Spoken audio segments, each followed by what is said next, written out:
فمن حاجک فیہ، تو جو آپ سے جھگڑا کرے اس معاملے میں، من بعد ما جاءک من العلم، اس کے بعد کہ آپ کے پاس العلم سے، یقینی حقیقی علم میں سے بالکل صحیح بات پہنچ چکی، حجت تمام ہو چکی، فقل تعالوا، تو پھر آخری حجت کیسے تمام ہوگی؟ ان کو دعوت مباہلہ دو. فقل، تو آپ کہیے، تعالوا، آؤ، ندعو، ہم بلائیں، پکاریں، ابناءنا، اپنے بیٹوں کو، وابناءکم، اور تم اپنے بیٹوں کو بلا لو، ونساءنا ونساءکم، اور ہم اپنی عورتوں کو بلا لیتے ہیں اور تم اپنی عورتوں کو بلا لو، وانفسنا وانفسکم، اور ہم خود بھی آ جاتے ہیں اور تم بھی آ جاؤ، ثم نبتہل، پھر ہم مباہلہ کرتے ہیں، فنجعل، پھر ہم کریں اس دعا کے آخر میں کیا کریں کہ لعنت اللہ، لعنت ہو اللہ کی، علی الکاذبین، جھوٹوں پر. ان کو کہو لے آؤ اپنے بیٹے، اور ہم اپنے لے آتے ہیں، تم اپنی عورتیں بیویاں بیٹیاں لے آؤ، ہم اپنی لے آتے ہیں، خود بھی آ جاؤ ہم بھی آ جاتے ہیں، اور سارے مل کے زور زور سے اللہ سے دعا کرتے ہیں کہ یا رب جھوٹوں پر اللہ کی لعنت. اس عمل کو مباہلہ کہتے ہیں. 10 ہجری میں 60 لوگوں پر مشتمل بنو نجران کا ایک وفد نجران کے علاقے سے مدینہ آیا تھا، اور اس میں ان کے 14 سردار بھی شامل تھے. نجران کا علاقہ نبی صلی اللہ علیہ وسلم کے زمانے میں مسیحیت کا بہت بڑا مرکز تھا، عیسائیوں کا گڑھ تھا. نجران کیا تھا؟ عیسائیوں کا گڑھ تھا. تو ان کا جو وفد آپ کے پاس آیا تو آپ سے کچھ گفتگو ہوئی تھی ان کی. وہ گفتگو کیا تھی؟ اس گفتگو کا خلاصہ میں آپ کو سناتی ہوں. آپ صلی اللہ علیہ وسلم نے فرمایا، کیا تم نہیں جانتے کہ تمہارا رب حی لا یموت ہے اور عیسیٰ علیہ السلام پر موت طاری ہوگی؟ نجرانی کہنے لگے، ہاں ہم تسلیم کرتے ہیں. اسی لیے سورت کا آغاز کس سے ہوتا ہے؟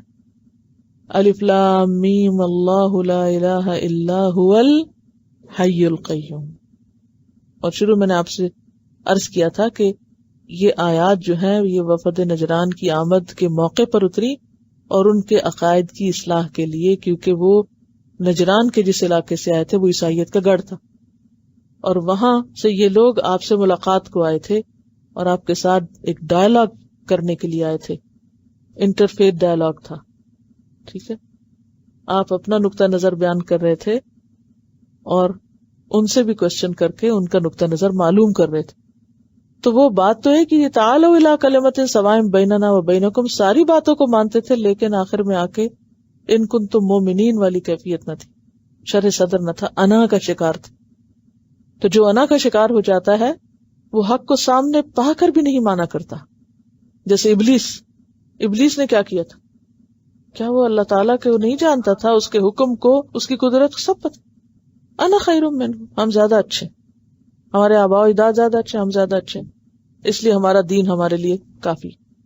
آپ صلی اللہ علیہ وسلم نے ان سے کہا، کیا تمہیں اس بات کا علم ہے کہ بیٹا باپ کے مشابہ ہوتا ہے؟ نجرانی کہنے لگے، ہاں ہم تسلیم کرتے ہیں. آپ نے فرمایا، اللہ تعالیٰ تمام کائنات کا حافظ اور رازق ہے، کیا عیسیٰ علیہ السلام بھی ایسے ہیں؟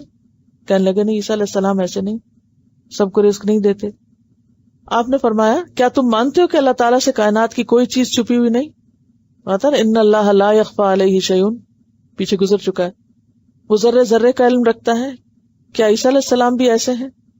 نجرانی کہنے لگے، نہیں.